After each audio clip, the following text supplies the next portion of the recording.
निवडणुकीचा लढा दिला. समहाऊ काल त्यांना त्याच्यात यश मिळालं नाही, पण त्यांचे आमचे संबंध स्नेहाचे तणावाचे काय असेल ते असेल.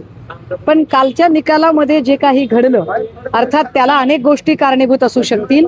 त्याला अनेक असं काही घडलेलं असेल की पुरावे असतील, साक्षीदार असतील, युक्तिवाद असेल, कुठे ना कुठे मांडणी कमी पडलेली आहे, ज्यामुळे त्या निकालामध्ये वेगळा निकाल आलेला आहे. पण काहीही असलं तरी ओमराजेंच्या मातोश्री ज्यांनी 20 वर्ष निकालाची प्रतीक्षा केली, निश्चितपणे त्यांच्याबद्दल आमच्या सद्भावना आहेत, आमच्या संवेदना आहेत. आणि त्यामुळे काल या निकालाच्या नंतर ओमराजेंची एक उद्विग्न प्रतिक्रिया जेव्हा आली, तेव्हा ती उद्विग्नता बघून बापाचं हृदय म्हणून उद्धव साहेबांना थोडंसं गलबलून येणं स्वाभाविक आहे. नाही, पण काल फक्त ओमराजेंच्या संदर्भातच एवढं प्रेम कर, कारण अनेक आपले नाही, ओमराजेंच्या संदर्भातच असं नाही, जातात, चर्चा करतात. कैलास पाटील बाकीचे 5 खासदारांनी एकीकडं ओमराजे निवडले. नाही, मी आपल्याला पुन्हा एकदा दुरुस्त केलं पाहिजे. बघा, ह्या सगळ्यांमध्ये चर्चा कुणाची होते? नागेश पाटील आष्टीकर, संजय देशमुख, संजय दिना. कारण संजय दिना शेवटच्या क्षणापर्यंत खोटं बोलत राहिले. आपण सगळ्यांनी बघितलं शेवटच्या क्षणापर्यंत, मी इथंच आहे, मी बाथरूम मध्ये, मी इकडे आहे, मी तिकडे आहे, असं खोटं बोलत राहिले.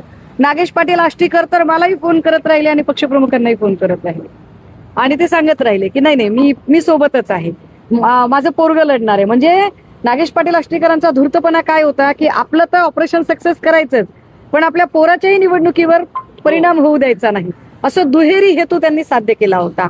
संजय देशमुखांचं काय आहे तर ह्या सगळ्यांना मुळात हा सगळा थवा उडवण्याचं कामच हे संजय देशमुखांनी केलंय. हे मी कालही सांगितलं, ते मी आजही म्हणते.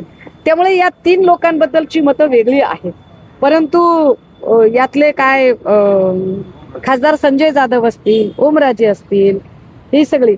आणि वाकचौरे सारखा प्राणी असा आहे की वाकचौरे म्हणजे सक्सेस झालं, अच्छा किया तो मैंने किया और बुरा किया तो लोगों ने किया, असं म्हणणारा माणूस वाकचौरे आहे. त्यामुळे वाकचौरेची स्वतःची अशी कुठलीच क्रेडिबिलिटी, विश्वासार्हता असं काहीच नाहीये. ओमराजे मेळावा घेत आहेत 4 वाजता धाराशिव मध्ये.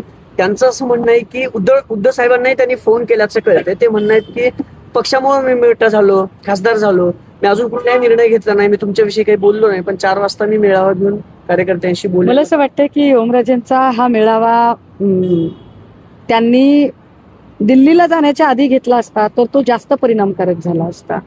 म्हणजे तो खऱ्या अर्थाने मतदारसंघाला मान दिल्यासारखं झालं असतं की मी तुम्हाला विचारात घेतोय, तुमचं म्हणणं समजून घेणार आहे आणि मग जाणार आहे. आता ते तिकडे जाऊन आले, त्यांच्या सह्या झाल्या आहेत, सगळं झालेलं आहे आणि अचानक निकाल लागल्या